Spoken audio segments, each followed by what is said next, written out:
विस्तृत धार्मिक कथा। प्रस्तावना गंगा की पावन धारा। सुबह की सुनहरी किरणें जल पर नृत्य कर रही थीं। मंदिरों से आती शंख और घंटियों की गूंज पूरे नगर विनीतपुर को पवित्र बना रही थी। चिड़ियों की चहचहाहट और ताजे फूलों की महक से वातावरण सुगंधित था। विनीतपुर न केवल अपनी सुंदरता के लिए बल्कि अपने विद्वानों और धार्मिक वातावरण के लिए भी दूर दूर तक प्रसिद्ध था।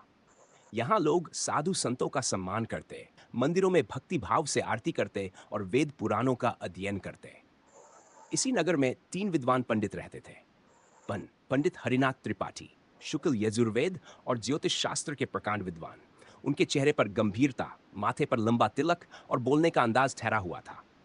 पंडित भवानी शंकर मिश्र, पुराण, धर्मशास्त्र और स्मृतियों के आचार्य। उनकी वाणी में ओज, लेकिन स्वभाव में अब पहले जैसा सौम्यता नहीं बचा था। पंडित गोविंदाचार्य शर्मा, संस्कृत व्याकरण, मीमांसा और नीतिशास्त्र के ज्ञाता। वे अक्सर व्याख्यानों में श्रोताओं को मंत्रमुग्ध कर देते। ज्ञान का गर्व शुरू में तीनों पंडित सचमुच विनम्र थे। वे अपना ज्ञान दूसरों को सिखाते, जरूरतमंदों की मदद करते। पर समय के साथ उनके शिष्यों की संख्या बढ़ी। उनके यज्ञ और प्रवचन बड़े बड़े नगरों में होने लगे और लोग उन्हें देवताओं के समान मानने लगे। धीरे धीरे उनके हृदय में अहंकार पनपने लगा। जब भी कोई धार्मिक आयोजन होता, वे ये मानने लगे कि ओपन कोट, हमारे बिना यह संभव ही नहीं, क्लोज कोट। अगर कोई साधारण पंडित बुलाया जाता तो वे नाराज हो जाते।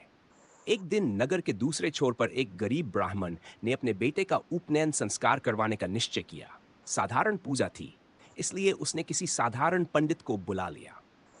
जब ये बात हरिनाथ, भवानी शंकर और गोविंदाचार्य को पता चली तो वे आपस में बातें करने लगे। हरिनाथ, हमारे होते हुए उसने किसी और को बुला लिया, ये तो हमारा अपमान है। वह हमारी विद्या का मूल्य ही नहीं जानता। गोविंदाचार्य, ऐसे लोगों को सबक सिखाना चाहिए कि विद्वान का स्थान सबसे ऊंचा है। साधु का आगमन। इन्हीं दिनों नगर में एक साधु आए। वे साधारण गेरुआ वस्त्र पहने थे, पैरों में घिसी हुई खड़ाऊं, हाथ में कमंडल। उनके चेहरे पर तेज था, आंखों में करुणा और गहरी शांति। वे गंगा घाट पर बैठे, चारों ओर लोगों की भीड़ लग गई। साधु ने धीमे स्वर में कहा, साधु सुनो, हे नगरवासियों, सच्चा ज्ञान वही है जो विनम्रता से भरा हो। जैसे फल से लदी डाल झुक जाती है, वैसे ही सच्चा ज्ञानी दूसरों को सम्मान देता है। अहंकार ज्ञान का सबसे बड़ा शत्रु है। पंडितों की चुनौती। तीनों पंडितों ने यह सुना। उनके मन में खिन्नता और क्रोध उमड़ पड़ा।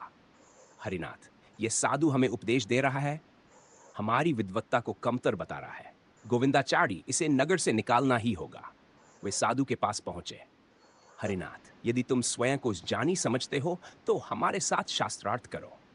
यदि हम जीत गए तो तुम नगर छोड़ दो। साधु, शास्त्रार्थ से भी बड़ा है अनुभव। यदि तुम सच में जानना चाहते हो कि सच्चा ज्ञान क्या है तो मेरे साथ चलो, तुम्हें उत्तर स्वयं मिल जाएगा। गंगा यात्रा की शुरुआत। अगली सुबह साधु तीनों पंडितों को गंगा तट पर ले गए। वहां एक बुजुर्ग नाविक बैठा था। चेहरा धूप से काला पड़ा, मगर आंखों में ईमानदारी और जीवन का अनुभव था। साधु, नाविक, इन पंडितों को गंगा पार करवाओ। नाव में बैठते ही तीनों पंडित आपस में बातें करने लगे। क्या तुम वेद पढ़े हो? नहीं मालिक, मैं अनपढ़ हूं। तो तुम्हारा आधा जीवन व्यर्थ है। भवानी शंकर, क्या तुम्हें ज्योतिष विद्या आती है? नहीं मालिक, तो तुम्हारा और आधा जीवन भी व्यर्थ है। गोविंदाचार्य, क्या तुम संस्कृत जानते हो? नहीं। नहीं, तो तुम्हारा पूरा जीवन व्यर्थ है।